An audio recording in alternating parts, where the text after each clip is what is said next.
On this Friday, thank you for choosing us for your local news and weather. I'm David Carroll. And I'm Cindy Sexton. Chattanooga Police have found the man who plowed through the planters on Frazier Avenue Tuesday morning. The planters had been there for fewer than 24 hours before police say the truck driver drove into 4 of them. And they were intended to serve as barriers as part of the city's efforts to make that area safer after a woman and her child were killed in a crash in November of 2023. There you see our Catherine Vaughn on Frazier Avenue with the latest. Catherine.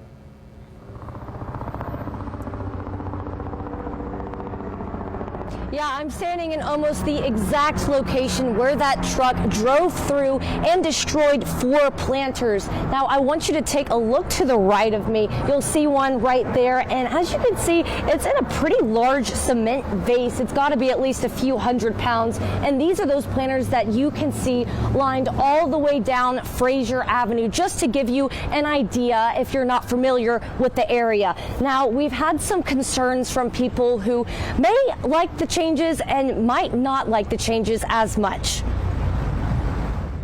Chattanooga Police tell us the man who drove through the 4 planters was a 36-year-old man from Dunlap and was cited for failing to maintain his lane, driving on a suspended license, and failing to report the crash. The crash happened around 10 in the morning, but this wasn't the first mishap with the newly installed planters. Local 3 received a call Thursday from a woman who says she also accidentally hit one of the planters the same morning. The woman, who wished to remain anonymous, says because the planters are the same color as the road, in the rain, she couldn't see them. She says at the time, the cones on Frazier Avenue weren't there yet. Many residents have expressed concern about the planters, saying incidents like these were just a matter of time. Well, it was to be expected, I think. I just wasn't expecting it so soon. Now, people are wondering what the city plans to do next. Justin Strickland with Chattanooga's Public Works Department told Local 3 that the city will be replacing the destroyed planters and keeping the same layout as before.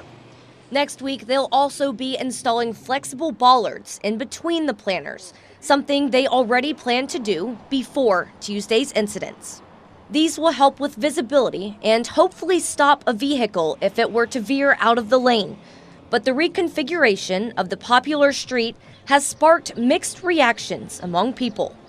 The Frazier Avenue reconfiguration has definitely been a hot topic within our community and has been a source of conversation. Some have expressed favor towards the changes and others quite the opposite.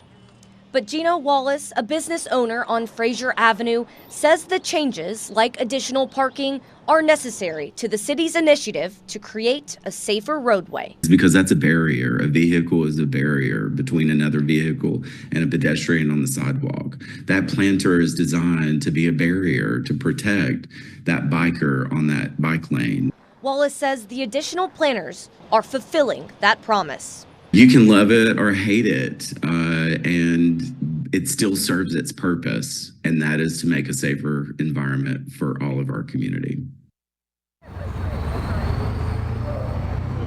The Chattanooga Public Works Department is hoping to have the reconfiguration of Frazier Avenue complete before the construction of the Walnut Street Bridge begins, which is March the 17th. We'll keep you posted. I'm Catherine Vaughn, Local 3 News.